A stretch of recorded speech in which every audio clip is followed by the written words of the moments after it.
স্বাগত ডিবিসি সংবাদে। আপনাদের সাথে আছি ইশরাত জাহান। সরকারি চাকরি আইন সংশোধন অধ্যাদেশ বাতিলের দাবিতে তৃতীয় দিনের মতো বিক্ষোভ করেছে সচিবালয়ের কর্মকর্তা কর্মচারীরা। আইন উপদেষ্টার সাথে বৈঠকের আশ্বাসে আন্দোলন স্থগিত করেছেন তারা। সকাল থেকে জনপ্রশাসন মন্ত্রণালয়েও বিক্ষোভ করেন আন্দোলনকারীরা। গত বৃহস্পতিবার অন্তর্বর্তী সরকারের উপদেষ্টা পরিষদের বৈঠকে সরকারি চাকরি আইন 2018 সংশোধন করে সরকারি চাকরি সংশোধন অধ্যাদেশ 2025-এর খসড়ার অনুমোদন দেওয়া হয়। এর গেজেট প্রকাশ হয় রবিবার। আন্দোলনকারীদের অভিযোগ, নতুন আইনের মাধ্যমে সরকারি কর্মকর্তা কর্মচারীদের বিরুদ্ধে সহজেই শাস্তি, এমনকি চাকরি থেকে বরখাস্ত করার সুযোগ তৈরি করা হয়েছে। আজকের মধ্যে ওই অধ্যাদেশ প্রত্যাহারের দাবি জানিয়েছেন তারা। সচিবালয়ের ভিতরে যে আইনটা করছে, আসলে কিন্তু এই আইনটা করাটা সঠিক হয় নাই। এই আইনটা করছে একমাত্র কর্মচারীদের হেয়নস্ত করার জন্য। ন্যায় বিচার পাওয়ার একটা শেষ আশ্রয়স্থল কোনটা ছিল? আদালত আমাদের দেশে। সেটাই যদি না থাকে, মানুষের আতঙ্কটা এই জায়গায়। আইন ও সংসদ বিষয়ক উপদেষ্টা মহোদয়ের সাথে আমাদের এই নিবর্তনমূলক আইন প্রত্যাহারের বিষয়ে আলোচনা হবে। আমাদের আলোচনার প্রেক্ষিতে যদি এই আইনের ধারা উপধারা সব সহ প্রত্যাহার করা না হয়, আমরা আমাদের কর্মসূচি প্রতিদিনের ন্যায় চালু রাখবো। সচিবালয়ে আছেন সহকর্মী শাহ ইমন, আমরা সরাসরি চলে যাচ্ছি তার কাছে। ইমন, সচিবালয়ে কর্মকর্তা কর্মচারীদের আজকের কর্মসূচির বিস্তারিত জানাবেন।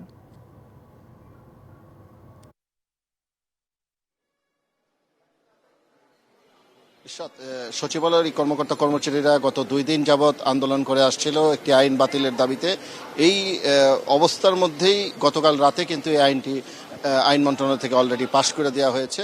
তো এর প্রেক্ষিতে আজকে সকাল থেকে তাদের আন্দোলন আরও তীব্রতর হয়েছে এবং সকাল থেকে তারা সচিবালয়ের প্রধান ফটকের সামনে অবস্থান নিয়েছিল এবং অবস্থান নিয়ে তারা বিভিন্ন ভবনে, সচিবের দপ্তরের সামনে দিয়ে এবং বিভিন্ন ভবনে ভবনে মিছিল এবং বিক্ষোভ করে তারা এক পর্যায়ে জনপ্রশাসন মন্ত্রণালয়ের যে সচিব রয়েছে সেই ভবনটির নিচে অবস্থান নেয় এবং তারা প্রায় 5 শতাধিক কর্মকর্তা কর্মচারী তারা সকাল থেকে অবস্থান নিয়ে কিছুক্ষণ আগ পর্যন্ত ছিল। কিছুক্ষণ আগেই তাদের এই অবস্থান কর্মসূচি এখন ছড়িয়ে ছিটিয়ে রয়েছে। কারণ হচ্ছে যে তারা একটি আন্দোলন কর্মসূচি ঘোষণা করেছিল যে আজকে বিকাল 4টার মধ্যে যদি এই আইনটি বাতিল করা না হয়, অর্থাৎ তারা এইটিকে কালো আইন হিসাবে অভিহিত করছে এবং এই কালো আইন বাতিল না করা হলে তারা 4টার পরে বড় ধরনের একটি কর্মসূচি ঘোষণা করবে এবং সচিবালয় অচল করে দেওয়া হতে পারে, এই ধরনের হুমকিও তারা দিয়েছিল। কিন্তু এর প্রেক্ষিতে তারা জনপ্রশাসন সচিব এবং আইন উপদেষ্টার সাথে যোগাযোগ করে তাদের নেতৃবৃন্দরা। কিছুক্ষণ আগে তারা আমাদের জানিয়েছেন যে তাদের আন্দোলন কর্মসূচি আপাতত তারা স্থগিত করেছে। 2টার পরে আইন উপদেষ্টা তাদের সাথে সাক্ষাৎ এবং আলোচনা করার এই বিষয়টি নিয়ে আলোচনা করার একটি সম্মতি প্রদান করেছে, যার প্রেক্ষিতে তারা জনপ্রশাসন সচিবের এই ভবনটি ছেড়ে তারা এখন বিচ্ছিন্নভাবে রয়েছে। 2টার পরে তারা আইন উপদেষ্টার সাথে বসবে এবং সেখানে তারা তাদের দাবিগুলি উপস্থাপন করবে। তাদের ভাষ্য হচ্ছে যে এই যে আইনটি করা হয়েছে, এতে করে কেউ যদি কোনো অপরাধ করে বা বিনা কারণে কাউকে যদি চাকরি থেকে বরখাস্ত করা হয়, সেই ক্ষেত্রে তারা যেন আত্মপক্ষ সমর্থন করার সুযোগ পায়, এই দাবিটি তারা জানাচ্ছে। এটি তারা আইন উপদেষ্টার কাছে তুলে ধরবে এবং এই বৈঠক শেষ হলে আমরা মূলত জানিয়ে দিতে পারবো যে আইন উপদেষ্টার সাথে তাদের আলোচনা কতটুকু ফলপ্রসূ হয়েছে বা পরবর্তীতে তারা কী কর্মসূচি নেবে, পরবর্তীতে আমি জানিয়ে দিতে পারবো। ইশরাত। নিশ্চয়ই, ধন্যবাদ শাইমন। সংস্কার কাজে সচিবালয় থেকে কোনো বাধা আসলে জনগণকে সাথে নিয়ে কঠোরভাবে প্রতিহত করা হবে বলে হুঁশিয়ারি দিয়েছেন এনসিপির মুখ্য সংগঠক হাসনাত আব্দুল্লাহ। দুপুরে চট্টগ্রাম উত্তর জেলায় পথসভা শুরুর আগে কথা বলেন তিনি। এই সময় তিনি বলেন, 5ই আগস্টের আগে সচিব ও এনবিআরের কোনো কর্মকর্তার শেখ হাসিনার চোখে আঙুল দিয়ে প্রশ্ন করার সাহস ছিল না। পরবর্তী সময়ে তারা জনগণের মুখোমুখি দাঁড়িয়ে এই সরকারকে হুমকি দিচ্ছে। জনগণ এসব কর্মকর্তাদের বিকল্প খুঁজে নেবে বলেও জানান হাসনাত।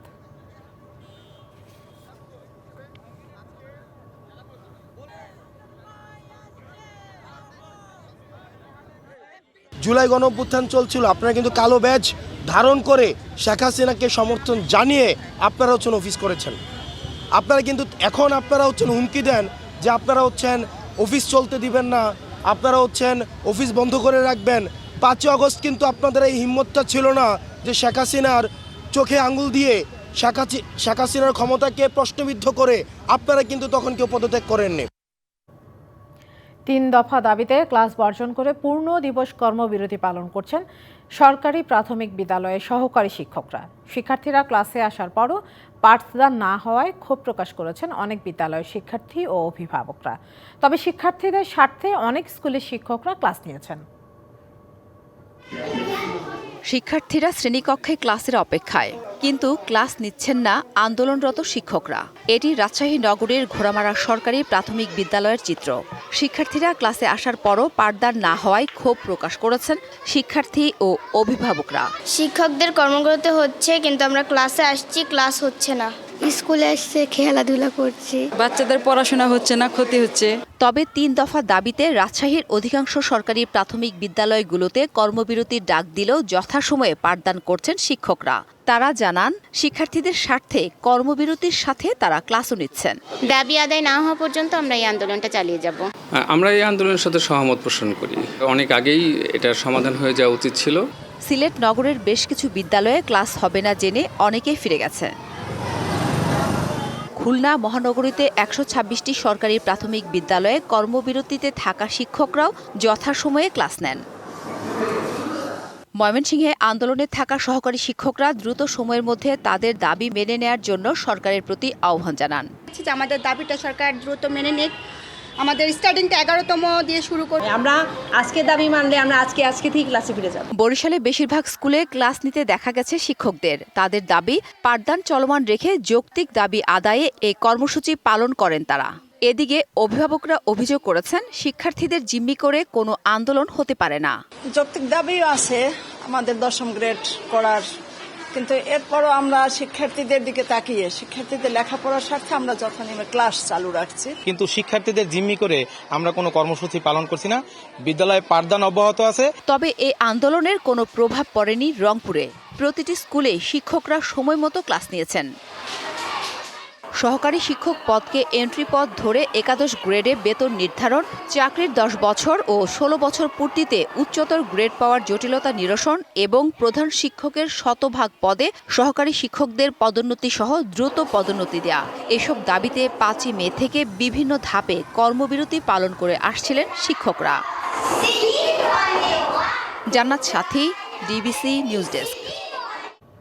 এই নিয়ে আরও জানাতে খুলনা থেকে আমাদের সঙ্গে সরাসরি যোগ দিচ্ছেন সহকর্মী আমিরুল ইসলাম। আমির, শিক্ষকদের কর্মবিরতিতে কি প্রভাব পড়েছে বিদ্যালয়ে জানাবেন।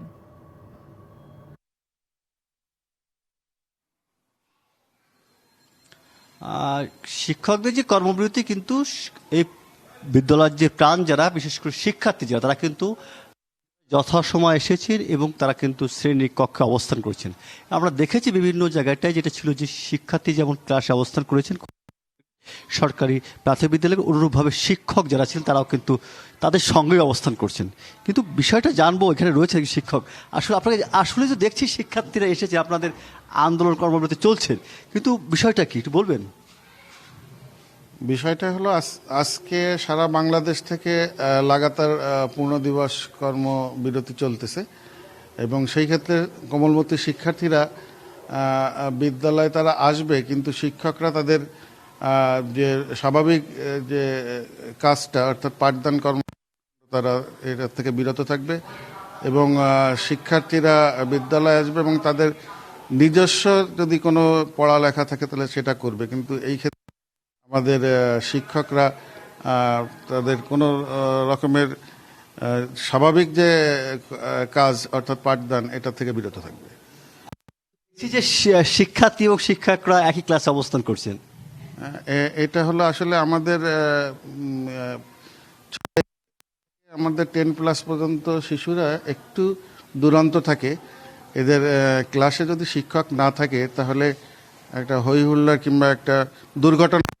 এই জন্য শিক্ষকদেরকে তারা ক্লাসে অবস্থান করবে, পাঠদান কর্মকাণ্ড থেকে তারা বিরত থাকবে, কিন্তু শিক্ষার্থীদের যেন দুর্ঘটনা না পড়ে এই জন্য প্রত্যেক শ্রেণীকক্ষেই একজন শিক্ষক যার যার মানে দায়িত্বে সে নিয়োজিত থাকবে, যেন এরা বিশৃঙ্খলা সৃষ্টি না করে।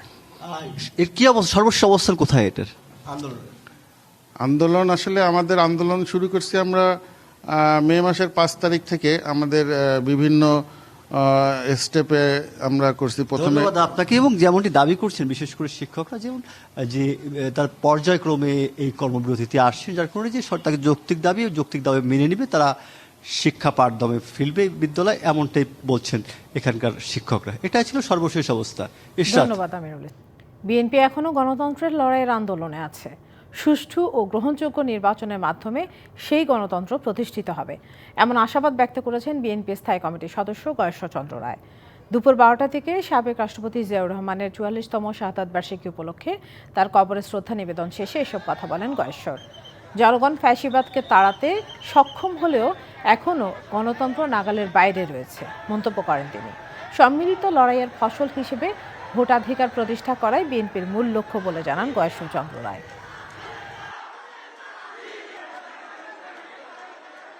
আমরা ফ্যাসিবাদকে তাড়াতে সক্ষম হলো, এখনো গণতন্ত্র আমাদের নাগালের বাইরে, গণতন্ত্র এখনো আলোর মুখ দেখে। এই যে সম্মিলিত লড়াইয়ের ফসল, এই ফসল যদি জনগণ না পায়, জনগণের যে ভোটার অধিকার, জনগণের যে দেশের মালিক, জনগণই সকল ক্ষমতার উৎস, এটা প্রতিষ্ঠা করাই এখন আমাদের মূল।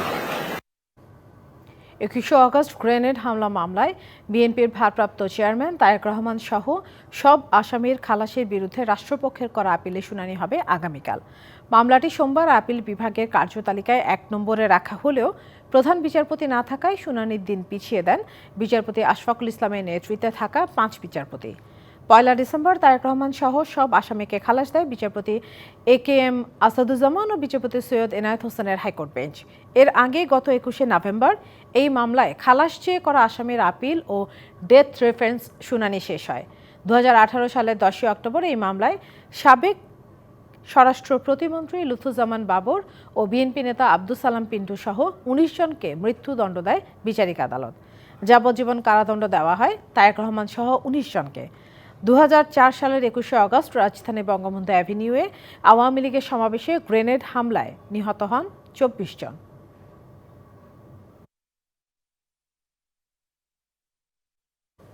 এবার দেখবেন জ্বালানি সংকট নিয়ে ডিবিসি নিউজের বিশেষ ধারাবাহিক প্রতিবেদন।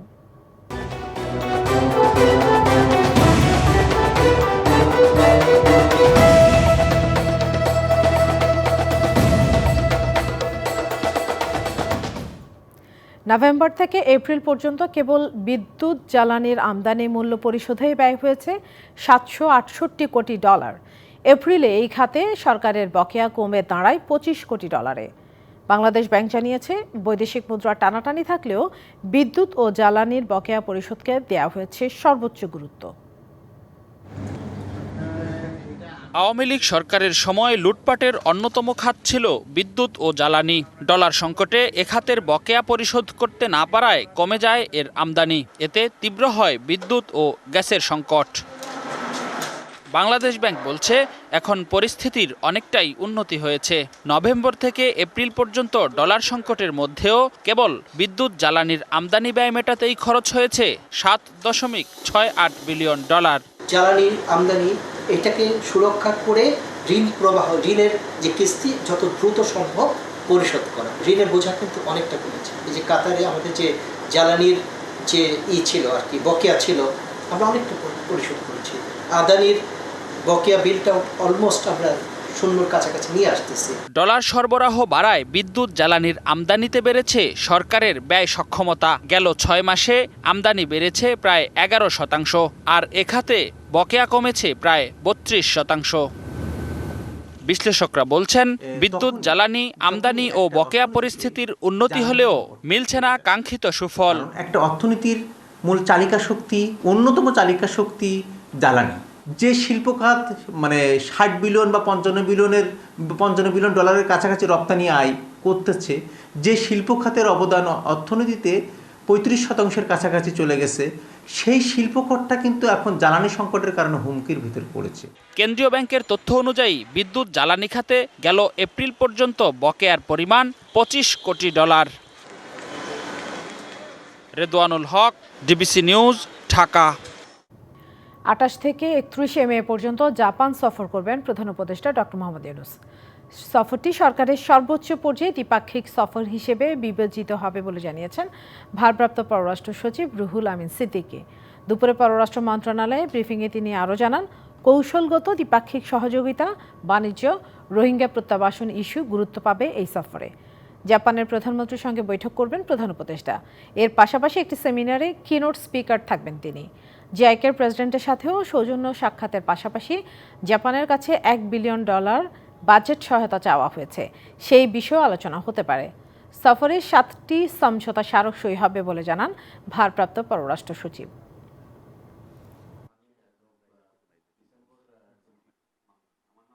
মাননীয় প্রধান উপদেষ্টার সাথে সাক্ষাৎ করবেন। জাপানের কিছু রাজনৈতিক এবং ব্যবসায়ী গণ্যমান্য নেতৃবর্গ সাথে স্যার একটি ইন্টারঅ্যাক্টিভ সেশন করবেন। 5ই আগস্ট পরবর্তী সময়ে নারীর অধিকার নিশ্চিতে সম্ভাবনার আশা জাগলেও বর্তমানে হতাশা বেড়েছে নারীদের মাঝে, এমনটাই মনে করেন নারী বিষয়ক সংস্কার কমিশনের সদস্য ও মানবাধিকার কর্মী ফজিয়া করিম ফিরোজ। নারীর অধিকার রক্ষায় অন্তর্বর্তী সরকারকে সজাগ ও উদ্যোগী হবার পরামর্শ তার। এদিকে নারী বিষয়ক সংস্কার কমিশনের বেশ কিছু সুপারিশ নিয়ে করা রিট খারিজ করে দিয়েছে হাইকোর্ট। ছাত্র জনতার অভ্যুত্থানে আওয়ামী লীগ সরকারের পতনের পর বৈষম্যমুক্ত বাংলাদেশ গড়ার প্রত্যয়ে 8ই আগস্ট যাত্রা শুরু হয় অন্তর্বর্তী সরকারের। রাষ্ট্র সংস্কারে গঠন করা হয় কয়েকটি কমিশন। নারীর প্রতি বৈষম্য কমাতে প্রধান উপদেষ্টার কাছে প্রতিবেদন দেয় নারী বিষয়ক সংস্কার কমিশন। তবে কমিশনের বেশ কয়েকটি প্রস্তাব ধর্মীয় মূল্যবোধ ও সংবিধানের সাথে সাংঘর্ষিক দাবি করে রিট করেন এক আইনজীবী। সোমবার সেই রিট খারিজ করে দেয় হাইকোর্ট। সুপারিশ বাস্তবায়নের আগেই এ বিষয়ে রিট করার যৌক্তিকতা ছিল না বলছে কমিশন। একটা রিকমেন্ডেশন কোনো আকারই ধারণ করে নাই। সরকার এটা সুপারিশগুলোকে গ্রহণ করবে কিনা বা আইনে নিয়ে আসবে কিনা বা সুপারিশগুলো প্রজ্ঞাপন জারি করে সেটাকে বলবৎ করতে বলবে কিনা, একটাও কিন্তু ঠিক হয়নি, সিদ্ধান্ত নেওয়াই হয়নি, শুধুমাত্র সুপারিশ দেওয়া হয়েছে। কেমন আছেন বাংলাদেশের নারীরা, সেই প্রশ্নের উত্তরও দেন নারী বিষয়ক সংস্কার কমিশনের সদস্য, মহিলা আইনজীবী সমিতির সাবেক এই সভাপতি।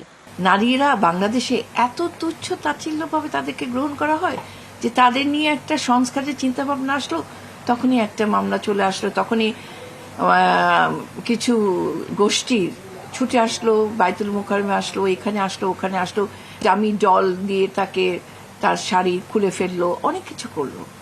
অন্যদিকে রিট খারিজ আদেশের কপি হাতে পাওয়ার পর ও সরকারের পদক্ষেপ দেখে পরবর্তী সিদ্ধান্ত নেওয়া হবে বলে জানান রিটকারী আইনজীবী।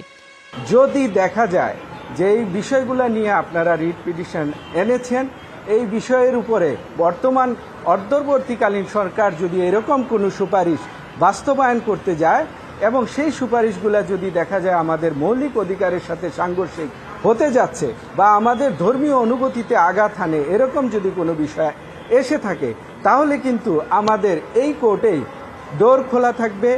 রিটে নারী বিষয়ক সংস্কার কমিশনের সুপারিশ করা 3, 4, 6, 10, 11 এবং 12 ধারার বৈধতা চ্যালেঞ্জ করা হয়। Afrin Anwar, DBC news, Dhaka. এবার দেখবেন সিএসআরএম এর সৌজন্যে ডিবিসি এক্সপ্রেস।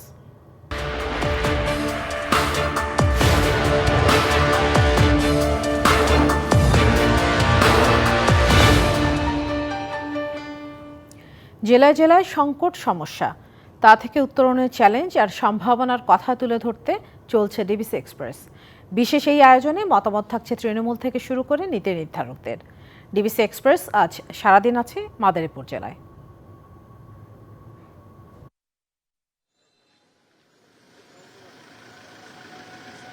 সিএসআরএম নিবেদিত ডিবিসি নিউজের বিশেষ আয়োজন ডিবিসি এক্সপ্রেস আজ রয়েছে মাদারীপুর জেলার কালকিনি উপজেলায়। এখানে নানা সমস্যা, সংকট, তার উত্তরণে করণীয় ও সম্ভাবনা নিয়ে এলাকার মানুষজনের সাথে আমরা কথা বলবো, জানতে চাইব তারা কোন কোন সমস্যার ভিতরে রয়েছেন এবং কোন কোন কাজগুলো তাদের এখন পর্যন্ত এই এলাকায় হয়নি। আমরা শুরুতেই একজন এলাকাবাসীর কাছে জানতে চাইব যে আপনাদের এই উপজেলায় কি কি সমস্যাগুলো রয়েছে। ধন্যবাদ ডিবিসি নিউজকে। মাদারীপুর 3 কালকিনি মানুষ অনেক অবহেলিত।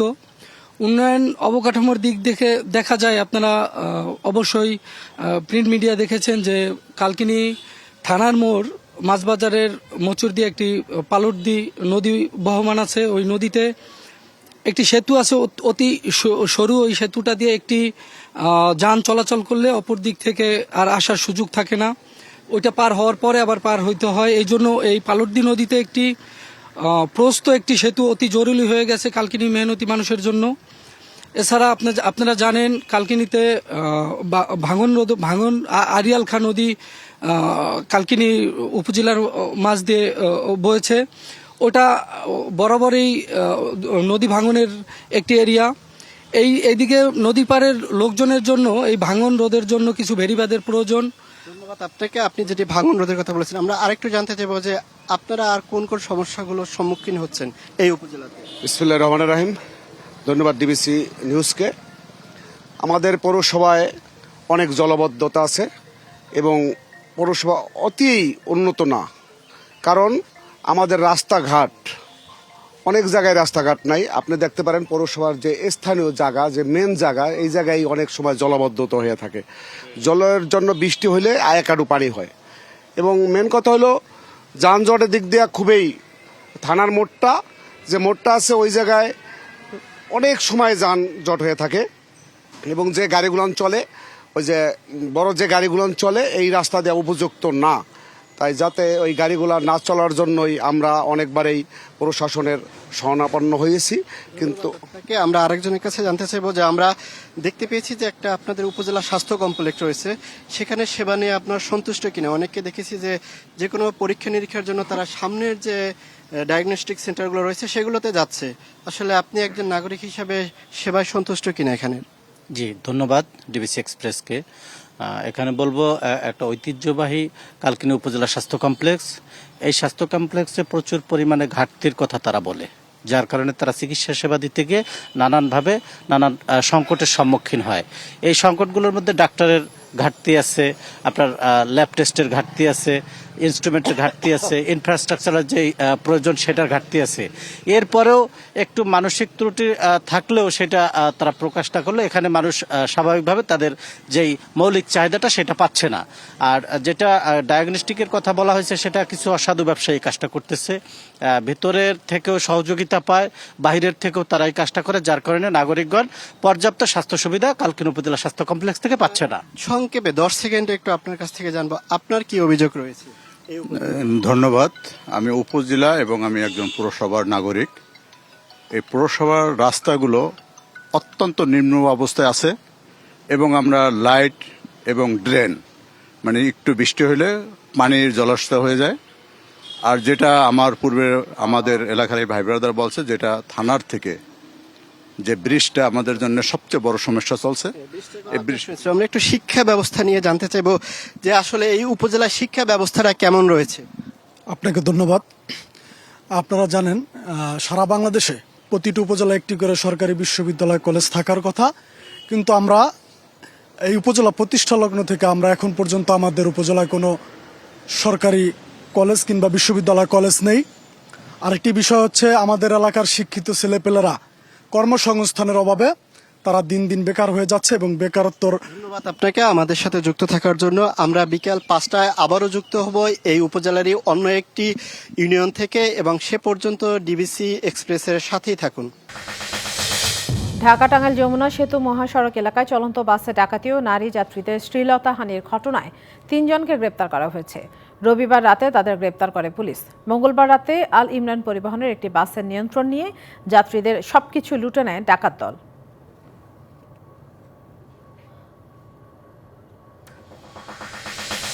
রাজবাড়ীতে পুকুর থেকে অজ্ঞাত ব্যক্তির মরদেহ উদ্ধার করেছে পুলিশ। সকাল 9টার দিকে বিল নয়াবাদ গ্রামের চান্দু শেখের বাড়ির পুকুর থেকে মরদেহটি উদ্ধার করা হয়। 4 থেকে 5 দিন আগে পানিতে পড়ে মৃত্যু হতে পারে বলে ধারণা পুলিশের। তার শরীরে কোনো আঘাতের চিহ্ন নেই।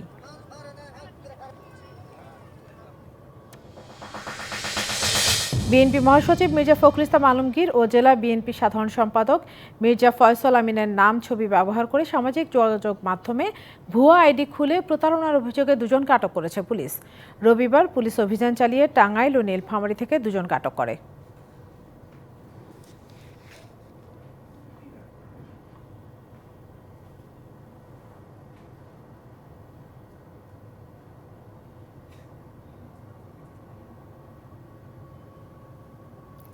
ডিবিসি সংবাদে এই ছিল এখনকার মতো। ডিবিসি নিউজের সংবাদগুলো পড়তে ভিজিট করুন dbcnews.tv আর ভিজিট করুন ডিবিসির ফেসবুক পেজ এবং ইউটিউব চ্যানেল। ডিবিসির সঙ্গে থাকুন।